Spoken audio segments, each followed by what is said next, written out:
Hello, my name is Sophia and welcome back to the Mind Palace. The late and great Kobe Bryant once said, "It's not about how many hours you practice, but the number of hours that your mind is present during the practice." You see, Kobe understood something very important, that where you are mentally is far more important than where you are physically.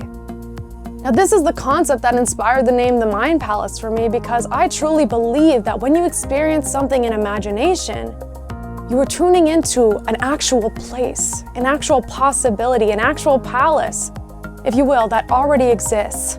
And just because you can't see it with your eyes doesn't make it any less real. Now, I remember the first time I experimented with this concept, and it was back in the summer of 2018 when I did my engineering internship. Now, I spent the first 2 months absolutely hating that place and hating all the work that I was doing. But one day I made a decision that would change everything. I decided that I love what I do. And that decision meant that from that moment forward, I was going to walk into that office every day as if it was the most amazing place of work possible. And I was going to pretend that no matter what work they actually gave me, that it was the most fulfilling and purposeful work I'd ever done in my life. See, physically, I was still in the same place doing the same tasks that I had always been doing. But mentally and emotionally, I was observing a completely different reality. Now, in the following weeks, a few things started to happen. I started to actually find a lot of value in that experience. And I also started to receive a lot of insights about what career path I should take. And eventually I came up with the idea for the Mind Palace, and now I truly do love what I do. Nothing makes me happier than being able to share this information and connect with people like you. Through that experience, I realized that before anything can be experienced physically, it must first be experienced mentally. And sometimes that means having to consciously deny what your physical senses are telling you in order to completely immerse yourself emotionally, and mentally in a new reality. For example, I spent a lot of time in that internship programming, which if you know me, you know that me and programming, we're not the best of friends. But every time I was programming, I would pretend that I was writing my best-selling book.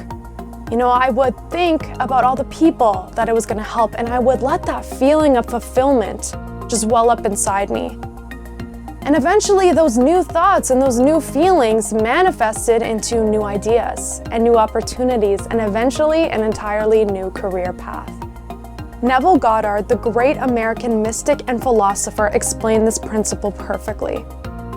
He said that the future must become the present in your mind if you wish to wisely operate the law of assumption. In other words, if your goal is something that you imagine to be in the far and distant future, then it's always going to be something in the far and distant future. The key is to acknowledge your vision as if it has already happened.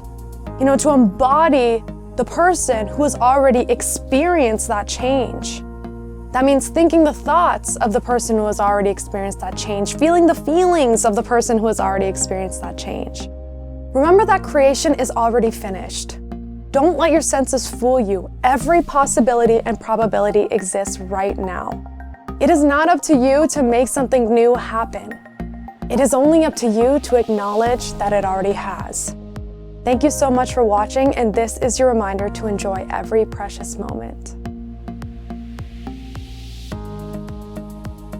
For more videos like this one, follow @themindpalace.ca on Instagram, like @themindpalace.ca on Facebook, and subscribe to the Mind Palace channel on YouTube.